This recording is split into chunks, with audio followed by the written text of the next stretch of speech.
semuanya, kita jumpa lagi dalam program Berkat Belajar Kebenaran Tuhan by Pelangi Kristus. Ya. Saat ini biasanya kita berjumpa dengan narasumber kita, Ibu Magda Lena Panata. Shalom Bu. Shalom. Apa kabar Bu? Tuhan Yesus selalu sayang. Selalu Shalom baik. Ibu Bapak. Ya, shalom Bu. Oke Bu, yang lalu kita sudah mengerti ya bagaimana budaya Pelangi Kristus ya dijalankan sebagai way of living yang dijiwai oleh nilai-nilai Alkitab. Nah sekarang kita meneliti studi kasus ya Bu ya. Kita pernah mendengar ya beberapa waktu yang lalu ya bagaimana ada penyimpangan budaya sekolah yang dilakukan oleh murid, orang tua bahkan guru. Seringkali ya sebetulnya kasus ini. Tapi kasus yang kapan hari sempat viral banget itu ya di Surabaya, di mana seorang orang tua murid SMA memarahi, mengintimidasi teman anaknya ya, bahkan melakukan hal-hal yang di luar sebetulnya Alkitab banyak catat. Ya, bagaimana tanggapan Bu Magda tentang kasus perundungan yang marak terjadi di kota-kota besar ya, terutama ya. Mungkin karena kota besar ini lebih banyak di-upload ya, mudah di-upload ya. Gimana Bu? Ya, sebetulnya kasus perundungan atau bullying yang terjadi. Ya. Tadi yang Bu Indar singgung tentang orang tua, kok bisa orang tua tuh punya bukan keberanian ya, seperti merasa berotoritas untuk mendidik anaknya orang lain. Iya toh? Ya. Sampai melakukan suatu instruksi yang secara nalar itu sangat tidak wajar. Etis. Tapi kok bisa demikian? Dan dilakukan di depan sekolah yang punya reputasi sangat baik. Saya percaya bahwa sebenarnya orang yang berani begitu itu bukan orang yang tidak punya pendidikan, punya pendidikan yang bahkan baik. Jadi di sini kalau saya mau melihat ya, kalau ada orang tertentu atau guru juga memperlakukan murid dengan tidak bermartabat. Katakanlah begini. Tadi orang tua memarahi anaknya orang lain, hanya karena menurut dia menyusahkan anaknya, katakanlah begitu. Tapi ada juga guru yang sampai hati mengata-ngatai muridnya, padahal dipanggil untuk memberkati murid, tapi yang dilakukan merendahkan martabat murid. Karena kalau mengata-ngatai murid itu kan sebenarnya tidak respect dan merendahkan. Bahkan antara sesama guru bisa terjadi bersaing, tidak bekerja sama dengan baik, hanya karena menginginkan posisi atau mendapatkan katakanlah uang yang lebih banyak. Sebaliknya juga ada murid yang tidak menghormati guru, yang sampai hati menjahati gurunya. Dan kalau mau disebutkan, ada sangat banyak hal-hal yang menyimpang, menyalahi, bahkan menciderai pendidikan. Kalau Bu Indar bertanya sama saya, kok mengapa itu terjadi? Saya melihat begini, pendidikan ini kan sebenarnya adalah salah satu proses yang penting yang harusnya terjadi dalam kehidupan manusia, supaya manusia ini bisa hidup sesuai dengan rencana Tuhan menciptakan mereka. Jadi sekolah pertama itu kan harusnya keluarga. Sekolah kedua kalau orang Kristen gereja. Sekolah ketiga baru sekolah Kristen. Ya. Kalau pendidikan di keluarga ini tidak berjalan dengan baik, padahal itu yang membangun dasar untuk mindset, untuk membangun motivasi, pola komunikasi, memahami bagaimana berelasi dengan sesama. Kalau pada waktu kecil hal ini tidak ditanamkan dengan baik, maka itu akan berdampak pada waktu dia dewasa. Jadi orang-orang yang memperlakukan secara tidak benar tadi yang sempat kita singgung itu adalah boleh kita katakan tidak punya keterampilan hidup sebenarnya. Mereka tidak punya keterampilan hidup. Karena pendidikan yang dialami pasti ada yang kurang, ada yang miss atau lacking. Kurang atau nggak dialami sama sekali. Misalnya dibesarkan dalam keluarga yang menerapkan kekerasan, ya, atau orang tua yang tidak hadir, badannya ada, Disfungsi, uangnya ada, ya, jadi disfungsional orang tua.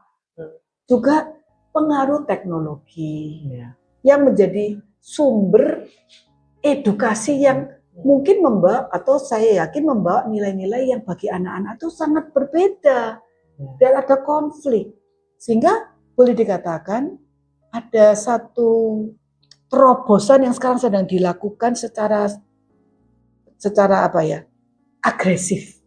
Terobosan yang untuk merusak proses pendidikan yang dirancang oleh Tuhan.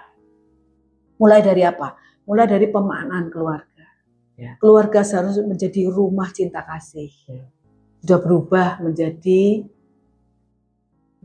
konflik, rumah tidak ada damai, anak tidak betah di rumah, orang tua jarang di rumah, orang tua fokus pekerjaan. Nah, kalau rumah kasih, rumah yang paling pertama yang harusnya mengayomi anak-anak dari badai dan topan itu tidak menjadi rumah yang aman. Akhirnya terjadi berbagai macam, betul, anak-anak yang mengalami tidak jelas identitasnya, tidak mempunyai relasi yang dia merasa bisa mengandalkan, bersandar, mengasihi, diterima, berharga. Nah, ini kalau mau diceritakan panjang sekali. Dan yang bisa menjawab adalah proses pendidikan yang benar. Yang benar dari mana? Yang sumbernya dari Tuhan. Nah, kita sebagai orang Kristen percaya sumbernya di Alkitab. Jadi kita percaya bahwa sebenarnya orang Kristen sangat-sangat penting untuk memaknai pendidikan Kristen dengan serius. Mulai keluarga, gereja, dan sekolah. 3 ini. Jadi apakah perlu ada satu gerakan gitu ya, di mana kembali kepada fungsi keluarga, kembali pada fungsi gereja, kembali pada fungsi sekolah Kristen untuk pendidikan dalam rangka membela hak anak-anak menerima pendidikan yang benar, supaya mereka boleh berjalan memenuhi panggilan Tuhan dalam hidup mereka. Kalau tidak, karena dunia ini sudah fall ya, sudah jatuh dalam dosa, yang akan take a lead itu adalah si jahat. Nah, si jahat itu kan penipu, pembohong, pencuri, pembinasa. Jadi bagaimana? Kita harus benar-benar berjuang. Iya. Nah, sementara ini arah keluarga sudah yang tadi dikatakan ada disfungsional, tidak lagi bisa menjalankan perannya. Kalau gereja juga tidak menjalankan perannya untuk menolong orang tua, menolong jemaat dewasa, menolong remaja pemuda untuk mengerti tentang tujuan hidupnya, tentang bagaimana nanti kalau mereka menikah, bagaimana mereka harus menjadi berkat untuk dunia ini, akhirnya ya juga tidak bisa menjadi berkat. Lalu sekolah Kristen, kalau sekolah Kristen hanya berbisnis ya kan, atau hanya menyelenggarakan yang pusatnya untuk sukses di dunia, untuk prestasi, untuk kompetisi, apalagi yang bisa diharapkan. Jadi pertanyaannya Bu Indari justru mendorong kita semua. Kita harus bergerak. Nah, salah satu tujuan Pelangi Kristus untuk ada podcast ini ya, sebenarnya nomor 1 adalah supaya ada satu komunitas yang melihat, terpanggil, sadar bersama bahwa kita harus menjadi transformator di volunteer mana-mana. Kalau kita punya komunitas keluarga, kita harus bicara mulai dari keluarga besar kita, ya kan? Lalu ya kalau kita punya komunitas di gereja sebagai apapun, kita mulai menyuarakan ini. Supaya para pemimpin gereja, para hamba Tuhan, rohaniwan, mengambil bagian pendidikan ini dengan serius. Dan memberikan prioritas dan porsi yang memadai. Mulai dari topik-topik yang dibicarakan di mimbar. Berapa banyak yang berbicara tentang pendidikan yang berdasarkan Alkitab, tentang bagaimana membangun keluarga, bagaimana menghargai anak, bagaimana memilih sekolah yang baik untuk anak. Sepertinya parenting itu seasoning, ada mungkin 1 bulan saja atau periodik atau pada waktu-waktu tertentu. Setelah itu sehari-hari ngomongin apa? Ya. Nah, jadi perlu ada satu reformasi. Dan sebenarnya Pelangi Kristus menerapkan 4 pilar untuk bagaimana reformasi dapat terjadi. Kita ambil aja reformasinya Martin Luther. Pertama, semua orang percaya harus sekarang kembali mengandalkan anugerah Tuhan. Di tengah-tengah perkembangan teknologi yang mengandalkan logika manusia, orang Kristen harus kembali menaklukkan logika dalam anugerah, kedaulatan dan kebenaran Tuhan. Sebab ketika manusia mengandalkan logika, yang terjadi ya bisa salah arah. Tapi logika ini harus diperangi oleh firman. Manusia harus punya hati yang betul-betul, kami tidak bisa hidup tanpa Tuhan. Hanya anugerah di dalam Kristus, bukan hanya menyelamatkan kita untuk mengampuni kita, memberikan kita hak menjadi anak-anak Allah, kita mewarisi surga, bukan hanya itu. Tapi juga menjalani hidup di dunia ini juga dengan anugerah. Kalau nggak bisa tahan loh. Yeah. Dosa itu luar biasa menjerat. Orang yang imannya kuat sekalipun bisa jatuh. Jadi gerakan sola gratia, ya. Kedua sola fide, di mana orang Kristen, orang percaya harus betul-betul mempunyai dasar iman, dasarnya firman. Nah, kalau Alkitab di rumah nggak pernah dibaca, nggak pernah dipelajari, tidak punya waktu saat teduh setiap hari baca firman, bagaimana menjalani hidup di dunia ini? Tuhan sudah kasih loh firmannya. Mengaruniakan orang-orang percaya, orang pilihan untuk menerima ilham Roh Kudus sampai dituliskan Alkitab dengan benar dan sempurna untuk dibaca, dipelajari, nggak diapa-apain. Seakan-akan itu hanya pekerjaannya pendeta, penginjil, aktivis atau rohaniwan. Seakan-akan demikian. Nah, kembali ke sola fide. Yang ketiga, sekolah skriptura. Bahwa prinsip hidup, dasar hidup semua orang percaya harus firman Tuhan. Artinya tidak boleh menjalankan nilai hidup, budaya hidup yang bertentangan dengan firman. Firman ini bukan cuma macam kata Allah, cerita-cerita perjanjian lama, kisah-kisah tokoh-tokoh Alkitab, bukan. Ini berbicara tentang kehendak Allah di sini, kebenaran Allah di sini, jalan hidup yang benar di sini. Tuhan Yesus pernah memberikan pelajaran yang berharga. Kalau ada orang mendengar firman-Ku dan melakukannya, dia seperti membangun rumah di atas batu karang, ada badai topan nggak jatuh, nggak runtuh. Tapi kalau membangun rumah di atas pasir, artinya bukan dengan kebenaran Tuhan, satu kali dia pasti roboh. Dan hebat kerusakannya, itu Matius pasal 7 ayat 24 sampai 27. Lalu yang terakhir ya, soli deo gloria. Artinya hidup kita ini hanya untuk tujuan Tuhan menciptakan kita, yaitu untuk kemuliaan Allah. Jadi ini harus menjadi satu isu yang terus-menerus didengungkan pada anak-anak kita. Hidupmu ini untuk Tuhan, menggenapkan rencana Tuhan. Nah, ini harus terus disuarakan. Kalau enggak, anak-anak itu hidupnya untuk diri sendiri, kepuasan nafsunya, menikmati egonya, ikut kata dunia. Ya? Betul, ya. Dan ini juga harus, orang tua juga harus paham semua ya. Nah, jadi reformasi pendidikan ini dasarnya 4 ini yang ditutup dengan solus Kristus. Semua hanya di dalam Kristus, satu-satunya jalan kebenaran dan hidup. Yohanes 14 ayat 6. Jadi bagaimana? Itu tugas kita bersama. Jangan menunggu siapa. Kita melakukan di corner kita masing-masing. Nah, Pelangi Kristus menerjemahkan ini, dan kita berdoa ya melalui podcast berkat. Apa saja yang diterima, oh ini baik ini, kita bisa terapkan, lakukan, sehingga terjadi sebuah gerakan, bukan hanya memberkati sekolah Kristen atau memberkati keluarga Kristen, memberkati Indonesia. Yang kita ini tiap tahun merayakan kemerdekaan, setiap tahun ya, dan kita selalu mengatakan kemerdekaan itu adalah hak segala bangsa. Tapi untuk membuat negara ini bebas korupsi dari zaman penjajahan sampai sekarang nggak bisa. Terus bergumul. Ya kan? Kemudian manusia itu untuk bisa hidup sejahtera, layak hidup jadi manusia normal gitu aja. Sampai sekarang kemiskinan masih luar biasa hebat. Ya. Padahal sudah merdeka, sudah mencapai usia 80 tahun, ya kan?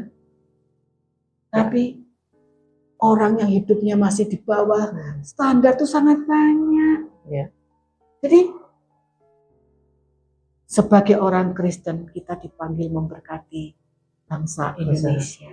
Ya. Kita harus memberkati bangsa kita supaya negara Indonesia, negara kesatuan Republik Indonesia yang berbeda-beda ini boleh melihat benar Tuhan Yesus Kristus adalah satu-satunya Tuhan yang mengasihi, Juru Selamat yang mengampuni, dan yang rindu menyatakan kasih-Nya kepada kita semua. Ya, gitu. Tuhan.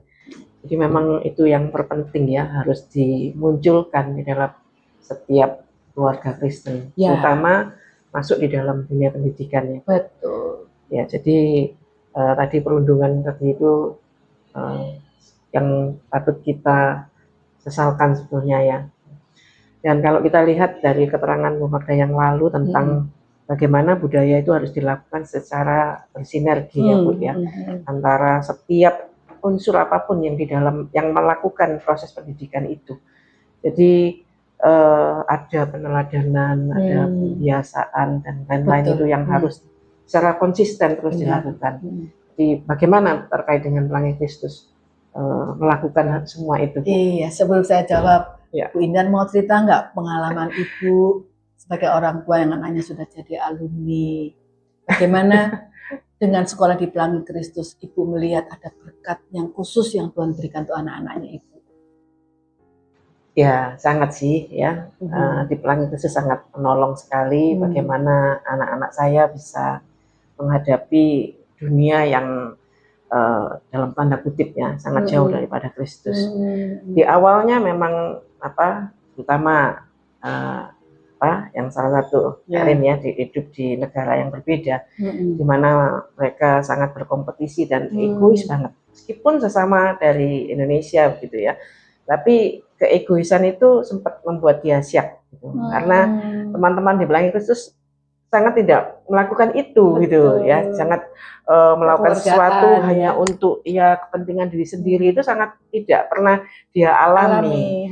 Tapi proses itu ketika itu karena satu ya kita pegangnya itu firman, jawabannya dari orang tua anak itu ketemu di firman sebetulnya. Ya itu yang sangat saya syukuri ya, bagaimana kita sebagai orang tua juga dalam prosesnya ketika dulu membimbing anak-anak di Pelangi Kristus itu kan buta banget ya. Kita masih dengan cara pendidikan yang lama, guru-guru yang tadi Bu Magda sampaikan cukup keras ya, itu kita alami gitu ya. Saya barusan reuni SD ya. Nah, SD itu saya dulu di SD Aletheia Bu, di Jember. Jadi memang value-nya sudah Kristen dan kuat banget ya. Itu yang juga membangun dasar saya juga. Tapi waktu kita ketemu itu ada guru-guru itu yang terkenal keras sekali ya, pukul, terus cubit itu. Nah sekarang kan nggak bisa seperti itu. Tapi saya melihat bagaimana ketika orang itu bertumbuh di dalam kebenaran firman ya, hal-hal seperti itu kita bisa pahami sebagai proses Tuhan ya, untuk kita itu semakin bertumbuh. Dan saya lihat anak-anak saya ketika mengalami sesuatu dan dia, contoh aja misalnya lupa saat teduh ya, dan ketika dia mengalami sesuatu dia ingat gitu, aduh saya sampai minta maaf ke saya. Saya enggak baca firman, saya enggak bisa teduh ya. Saya tahu bahwa ini sesuatu yang dibangun bertahun-tahun di Pelangi Kristus ya. Sesuatu yang sangat luar biasa buat saya. Nah, Ibu sudah menjawab. Jadi memang begini. Pertama memang peneladanan supaya anak-anak itu terinspirasi. Kalau sudah peneladanan terinspirasi, punya motivasi, baru masuk ke pembiasaan. Karena manusia naturnya ini dosa, males, mau enaknya sendiri, mau menangnya sendiri. Nah, kalau pembiasaan itu dilakukan bersama-sama, ada contohnya, akhirnya semacam ada penaklukan dari keinginan-keinginan yang. Nah, ini tumbuh disiplin ya. Nah, itu disebut dengan disiplin rohani. Nah, menanamkan disiplin rohani, tapi tidak dalam bahasa kewajiban. tapi dalam bahasa Cinta. kebutuhan. Saya butuh ini. Ya. Karena Tuhan sudah mengasihi saya mau hidup menurut kehendak Tuhan. Saya ada desire mau mengasihi Tuhan. Ya. Tapi saya ini kok nggak bisa. Maka saya butuh untuk dilatih. Nah, itu disiplin. Jadi pada waktu sudah merasakan kasih Tuhan, melihat contoh orang yang menginspirasi, apa itu orang tua atau guru atau rohaniwan di gereja, atau teman seiman yang sudah berkomitmen, kemudian setelah ada hati saya mau, lalu mengizinkan Roh Kudus mendisiplin. Nah, biasanya pendisiplinan kan begini, kalau bagus ada pengalaman sukacita, senang bersukacita. Tapi kalau dia tidak taat, itu karena sudah biasa baca firman ya, itu kesadaran untuk bertobat itu lebih cepat. Kesadaran ingin kembali pada Tuhan itu lebih mudah dibanding yang tidak baca firman. Keras sekali.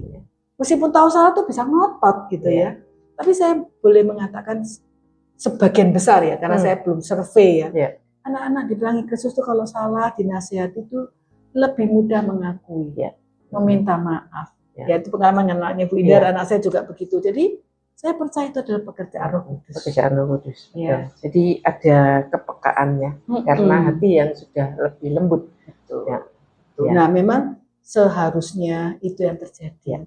Tuhan memberikan firman karena Tuhan yang menciptakan kita. Ini manual hidup ini. Tapi ketika manusia tidak bisa hidup menurut firman, terpaksa melalui jalur hukuman. Di mana orang melanggar, dibiasakan dengan cara dikurung, supaya berubah. Tapi ini kan pola namanya behavioristik. Dibentuk seperti kayak kita mendisiplin katakanlah maaf ya binatang. Dengan cara dicambuk, boleh lewat garis. Sampai dia sadar. Tapi manusia kan bukan begitu harusnya. Jadi seharusnya manusia tidak dikurung. Saya pernah membaca buku ya, saya lupa di negara mana. Mereka tidak menerapkan penjara. Jadi satu hari saya diizinkan, itu saya baca bukunya. Saya diizinkan ke sebuah negara. Saya melihat anak-anak yang memakai narkoba, anak-anak yang terjerat pornografi, anak yang melakukan kriminal, pokoknya usia remaja, anak SMA dari SMP, SMA. Itu kalau mereka melakukan itu mereka akan ditaruh dalam sebuah rumah. Ini dengan pemerintah loh. Ditaruh dalam sebuah rumah di mana ada seorang rohaniwan yang jadi kayak bapak asrama. Yang mengasihi mereka, mendoakan mereka. Jadi mereka itu ada di rumah yang memang agak tertutup, tapi bukan seperti penjara. Seperti asrama. Mereka menjalani hidup rutin seperti masuk camp biasa gitu. Tapi mereka tuh ditolong melalui firman Tuhan, melalui aktivitas, kegiatan. Nanti rohaniwannya akan berceramah, akan sharing, begini-begitu. Dan setelah dievaluasi 6 bulan kalau kelakuannya sudah lebih baik, itu boleh sekolah di luar. Nggak pakai dikasih, biasanya kan dikasih apa alat untuk GPS-nya itu untuk ikuti. Kan pertaruhan kalau anaknya kabur, karena keluar ini. Itu anak-anak tidak ada yang kabur. Bahkan di rumah itu nggak ada polisi menjaga. Memang ditutup. Kalau mau keluar itu sangat bisa. Tapi ditutup hanya untuk ngingatin kamu di sini ya, hanya untuk membantu. Tapi tidak ada pengamanan yang sangat ketat. Ya, katanya, ada nggak pernah rencana lari nggak, saya tanya sama bapaknya tuh. Pernah ada Bu, tapi hanya satu. Tapi dia akhirnya kembali. Karena dia merasa di luar itu justru tidak aman. Dia merasa aku belum siap ketemu dunia. Dia balik minta maaf. Dan saya diizinkan masuk ke sana. Saya lihat anak-anak itu ada yang nonton TV, ada yang bikin prakarya, ada yang belajar. Jadi seperti kehidupan apa ya, dibuat sebagai orang normal. Karena anak-anak ini kan mau dibangun untuk bisa punya pengharapan di masa depan. Kalau dikurung itu kan dikatakan kamu tidak punya harapan, kamu diperlakukan tidak baik. Nah memang sampai kapan ya, apakah Indonesia satu hari akan punya semacam rumah untuk anak remaja? Ini anak remaja, bulan dewasa ya. Yang di sana semua anak remaja pemuda. Jadi saya tanya, kalau orang dewasa gimana? Dia bilang dia tidak terpanggil untuk orang dewasa, hanya untuk anak-anak. Dan menurut saya itu masuk akal.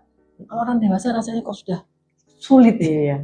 Sudah terlalu. Karena proses behavioristik ini emang kalau saya tahu tuh luka-luka buat anak-anak yang masih sangat berpengaruh ke kedewasaan nanti. Betul. Jadi akhirnya Ya. akan masuk di dalam Lebih lingkaran jelek. setan yang Ya. tidak berhenti-berhenti. Benar. Ya. Karena yang merubah hati sebenarnya hanya Tuhan kan? Ya. Dan pekerjaan Roh Kudus. Iya. Jadi saya mencoba menjawab Bu Indah, bagaimana menghadapi hal itu? Kita tetap setia menjalankan prinsip firman dan berdoa supaya Tuhan terus-menerus memanggil lebih banyak orang yang terpanggil masuk dalam dunia pendidikan, supaya semakin banyak proses reformasi pendidikan berdasarkan firman Tuhan. Generasi kita ini perlu diselamatkan ya, Bu. Harus cepet-cepetan sama kemajuan zaman yang semakin mau merebut generasi. Merebut hati generasi ini untuk cinta dunia, ya. Cinta diri sendiri daripada cinta kepada Tuhan. Ya, betul sekali. Ya.